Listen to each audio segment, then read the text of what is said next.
Assalamualaikum warahmatullahi wabarakatuh. Waalaikumsalam. Alhamdulillah, alhamdulillahilladzi nahmaduhu wa nasta'inuhu wa nastaghfiruh wa na'udzu billahi min syururi anfusina wa min sayyiati a'malina. May yahdihillahu fala mudilla lahu wa may yudlil fala hadiya lahu.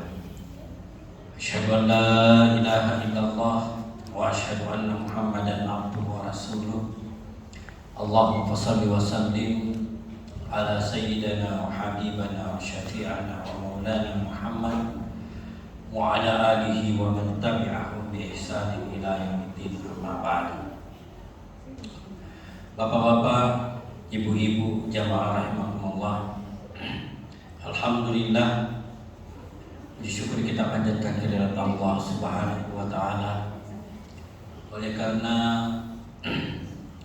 pada malam yang kedua atau yang ketiga bulan suci Ramadan ini, kita masih diberikan kesehatan, kekuatan dan keimanan sehingga kembali berkumpul di tempat yang berkah ini guna melaksanakan salah satu kewajiban kita selaku seorang muslim, berupa salat tarawih dan witir secara berjamaah. Salam serta salam tak lupa kita kirimkan kepada baginda Rasulullah Nabi Muhammad SAW, Nabi yang insya Allah akan senantiasa menjadi panutan, menjadi suri teladan di dalam melaksanakan segala aktivitas sehari-hari kita. Jamaah rahimakumullah, sebagaimana yang diamanahkan oleh panitia bahwa pada malam yang kedua di bulan suci Ramadan di masjid kita, pembahasan kita itu tentang niat sebagai fondasi utama di dalam melaksanakan ibadah puasa. Bicara tentang niat, Rasulullah SAW pernah bersabda. Kita juga bisa membuka di hadis Arba'in, hadis pertama. Jadi an Umar bin Khattab radhiyallahu anhu.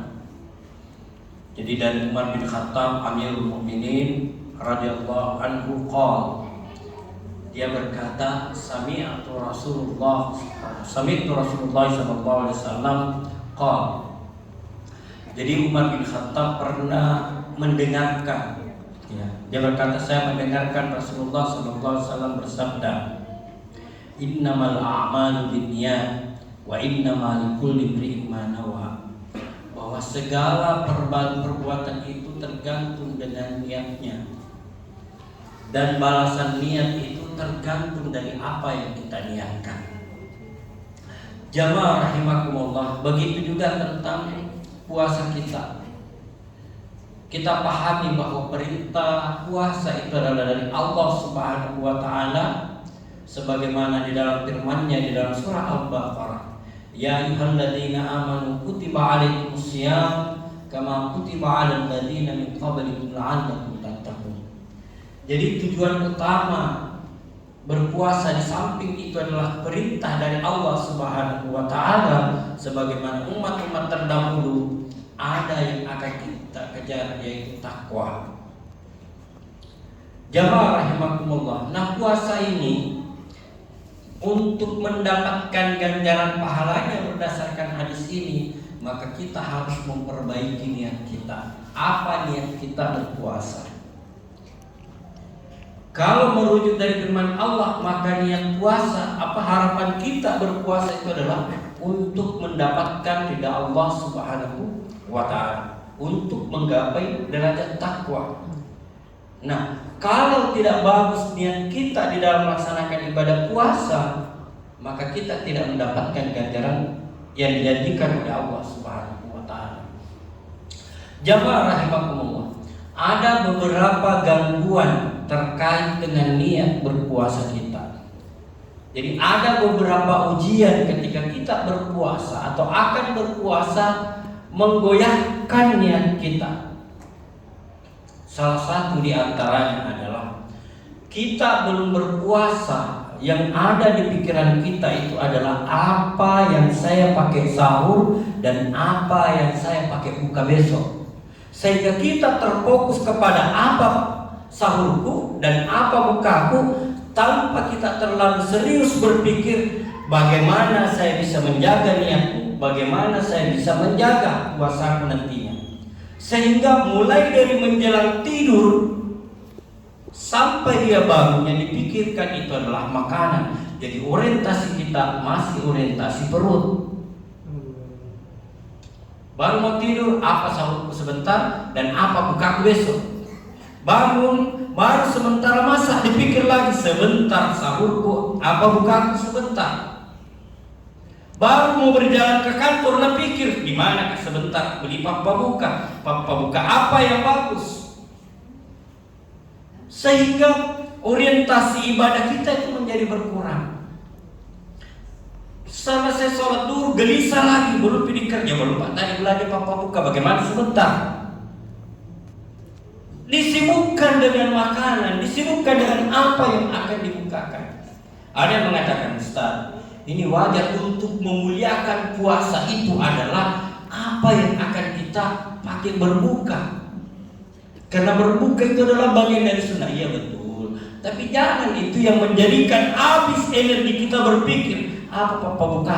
Sehingga setelah sholat asar sibuk, habis waktunya keliling mencari apa yang dipakai papa buka. Antri di penjual jalan kote, antri di penjual kelapa dan sebagainya. Akibatnya apa? Orientasi ibadah kita menjadi berkurang. Jamaah rahimakumullah, saya bukan menyalahkan orang yang mempersiapkan untuk bersahur dan berbuka. Akan tetapi yang perlu kita waspadai itu adalah jangan sampai gara-gara itu sehingga ibadah dan menjaga puasa kita ini berkurang. Termasuk bagaimana menjaga nilai-nilai puasa kita. Apa yang dimaksud dengan menjaga nilai-nilai puasa kita? Yang sering saya sampaikan di bulan suci Ramadan, jangan sampai kita berpuasa di bulan suci Ramadan kita lah yang kena hadis Rasulullah SAW, rubba sha'im laisa lahu jazaa illa al-ju'i wal atash.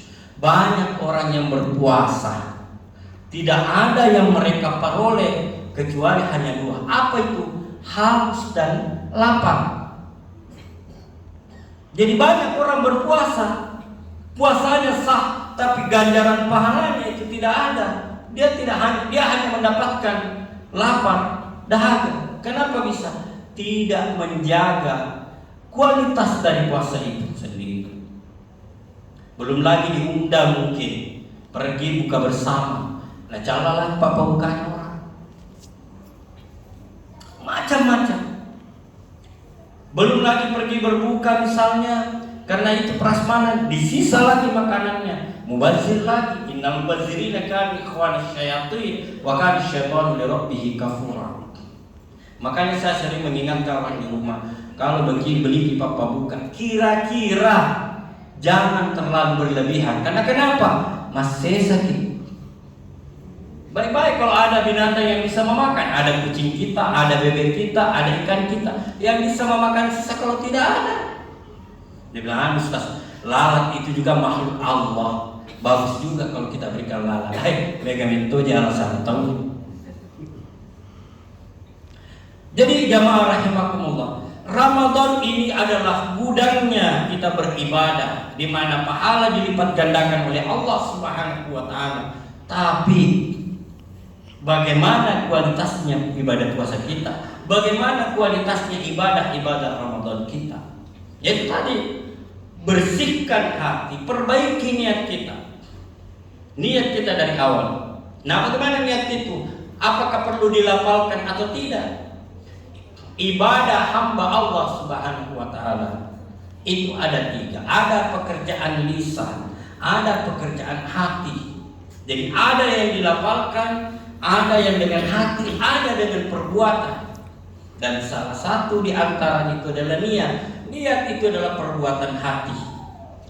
Tidak perlu lagi kita perdebatkan, perlukah kita melafalkan nawaitu shauma gadin al-ghadain. Tidak usah diperdebatkan, Pak. Yang mau melafalkan silahkan, yang tidak mau melafalkan silahkan. Ini juga yang terkadang menghabisi energi kita. Berdebat masalah lapas atau tidak. Yang mau melapaskan silahkan, yang tidak mau silahkan. Persoalan ganjarannya itu urusan Allah Subhanahu wa Ta'ala. Ada orang sibuk berdebat masalah lafal, niat, ibadah-ibadah lain terabaikan. Bahkan demi memperjuangkan, mempertahankan pendapatnya di dalam berdebat, terkadang menghancurkan pahala puasa. Kenapa? Saling menghina, saling mencela sesama kita. Olehnya itu, mari sama-sama bersihkan hati. Kemarin saya sampaikan juga bahwa Ramadan kita ini ujiannya berat, Pak. Tahun ini ujiannya berat. Baru-baru pilpres, baru-baru pemilu. Yang kedua, adanya perbedaan masuknya satu Syawal, satu Ramadan. Ini juga banyak orang berdebat. Kau nanti tidak sampai 30 puasamu, tidak cukup puasamu, kau puasamu cuma 29 dan sebagainya dan sebagainya. Apa manfaatnya kita berdebat? Yang malam ini malam kedua silahkan, yang malam ini malam ketiga silahkan. Tidak perlu saling menyalahkan. Tinggal bagaimana kita menjaga kualitasnya puasa kita. Yang salah itu adalah yang kuat berdebat tidak puasa juga. Ikan banyak. Yang selalu saya ingatkan Bapak Ibu sekalian, hati-hati dengan jejaring sosial kita, hati-hati dengan medsos kita. Jangan sampai kita sibuk di medsos, bertengkar, berdebat masalah awal puasa, berdebat masalah pilpres, kecurangan dan sebagainya, menghina, mencaci, mencela dan sebagainya. Itulah yang menyebabkan hancurnya pahala puasa kita. Saya ulangi, itulah yang menyebabkan hancurnya pahala puasa kita. Apalagi kalau kita mencela person, mencela kelompok di jejaring sosial, itu sama dengan perilaku gibah. Belum lagi menyebarkan berita-berita hoax di medsos. Makanya saya katakan terkadang kita ini sebagian orang, banyak orang dalam keadaan beribadah tapi mendapatkan ganjaran dosa. Bagaimana bisa, Ustaz? Bisa. Mungkin kita takbir Allahu Akbar, ada pernah postingan tak menjelek-jelekkan orang. Nah, baca orang tiba-tiba saat itu orang marah, orang percaya gara-gara kita. Dah itu dosa, Pak. Bisa saja mungkin enak-enak tidur kita nyenyak, ngorok, mimpi indah, mengalir dosa kita. Kenapa bisa? Ada postingan kita yang dipercaya orang, menghina, mencela orang lain. Mau kita kira-kira seperti itu? Ini yang banyak terjadi. Bahkan bisa saja kita sudah meninggal dunia, hancur jasad kita dimakan cacing, masih bunyi rekening dosa. Kenapa bisa? Ada postingan hoax, ada postingan gibah, ada postingan fitnah, ada postingan cela, mencaci di jejaring sosial yang dibaca orang, dipercaya orang. Dan ide bisa menjadi bola salju. Kenapa saya katakan bola salju? Saat kita share, 100 orang teman kita membaca, dari 100 orang itu 50 percaya. Berapa kali kita sana? Dari 50 itu di-share lagi. Mungkin kita mau menghapus, akan tetapi kita hapus tapi terlanjur. Ada perumpamaan. Ada seorang murid datang kepada gurunya. Ini meminta maaf kepada gurunya. Wahai Syekh, saya meminta maaf karena saya pernah menggibah guru, mencela guru. Apa kata gurunya? Oke, coba kamu bawa ke moce, semacam sapu kaca terbuat dari bulu ayam. Kemudian pesan gurunya, bawa ke moceng itu, cabut bulunya di setiap jalanan yang kau lewat sampainya habis. Itu dilakukan muridnya. Kemudian ketika selesai habis, datang kepada gurunya, wahai guru, saya sudah melakukannya.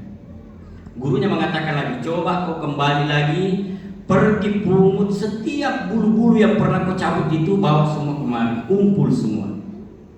Pergilah gurunya, muridnya, mencari keliling sampai lelah, kemudian kembali kepada gurunya. Wahai guru, saya sudah melakukan apa yang guru perintahkan, mencari semua bulu-bulu kemucing itu, dan saya tidak mendapatkan semuanya. Banyak yang sudah diterbangkan angin. Apa kata gurunya? Begitulah perumpamaan cacian, makian, ghibah, fitnah yang kita lakukan kepada orang. Walaupun kita sudah minta maaf, ada bekasnya. Kalau kita minta maaf kepada personnya, oke lah. Tapi orang yang pernah kita tempati cerita, apakah dia berhenti? Jawabannya tidak. Makanya disinilah perlunya kehati-hatian kita. Apalagi pilpres sekarang. Saya terkadang bercanda. Enak sekarang calon presiden dan wakil presiden, ketiga kandidat ini enak mereka. Loh, kenapa bisa Ustaz? Mereka saja bisa masuk surga gara-gara kita. Mereka tidak beribadah tapi mengalir pahalanya. Kenapa bisa? Dicerita jelek. Mulai 01, 02, 03. Ramai orang mencela mereka, mencaci mereka. Apa yang didapatkan orang yang mencaci? Sudah pasti dosa, Pak. Apa yang didapatkan orang yang dicaci, yang dimaki, difitnah? Yang pertama, dia mendapatkan kebaikan atau pahala orang yang mencacinya. Habis pahalanya orang yang mencaci, dosanya orang yang dicaci. Siapa yang diambil dosanya? Ya mereka ini 2-3 kandidat ini. Jadi saya bilang mungkin bacaan mengajinya itu tidak beres, mahajul hurufnya, mungkin salat tunahnya kurang, bahkan mungkin salat wajibnya bolong-bolong. Akan tetapi enak dia, ungkang-ungkang kaki dia bisa masuk surga. Makanya kalau kita benci orang, Pak, jangan dicaci, jangan difitnah. Karena itu tadi, kita membantu dia masuk surga, kemudian kita menggali lubang untuk menuju neraka. Jamaah rahimakumullah. Ada tulisan di sini maksimal 15 menit. Saya lihat di jam juga hampir. Mungkin ini yang sempat saya sampaikan. Dengan insya Allah mudah-mudahan kita diberikan umur yang panjang, kesempatan, keimanan. Kita akan lanjutkan sebuah hari dengan kesimpulan bahwa yang pertama, bahwa niat itu adalah memang betul-betul fondasi di setiap ibadah. Bagus niatnya, niat kita, maka itu mempengaruhi kualitas ibadah kita. Kemudian yang kedua, mari menjaga puasa kita dengan memperbaiki niat dan jangan menggoyahkan pahala puasa kita, dan jangan terlalu disibukkan hal-hal yang bisa menyebabkan pusat beribadah puasa ini berkurang. Saya tidak larang untuk mencari papa buka, Pak. Saya tidak melarang untuk memikirkan papa buka dan sahur. Akan tetapi jangan gara-gara papa buka dan sahur menyibukkan kita sehingga kita lalai untuk memperbaiki kualitas puasa kita. Kemudian selanjutnya, jangan menyebabkan pahala puasa kita menjadi hambar gara-gara kita melakukan hal-hal yang kita secara sepintas itu adalah hal-hal yang sifatnya simpel, tapi dampaknya itu besar. Salah satu di antaranya itu adalah share berita-berita yang tidak benar, men-share tentang ghibah, tentang fitnah, cacian, makian di jejaring sosial kita. Lebih dan kurangnya mohon dimaafkan. Dihadu fisabilil haq. Wallahu muwaffiq ila aqwamit thariq. Wassalamualaikum warahmatullahi wabarakatuh. Waalaikumsalam warahmatullahi wabarakatuh.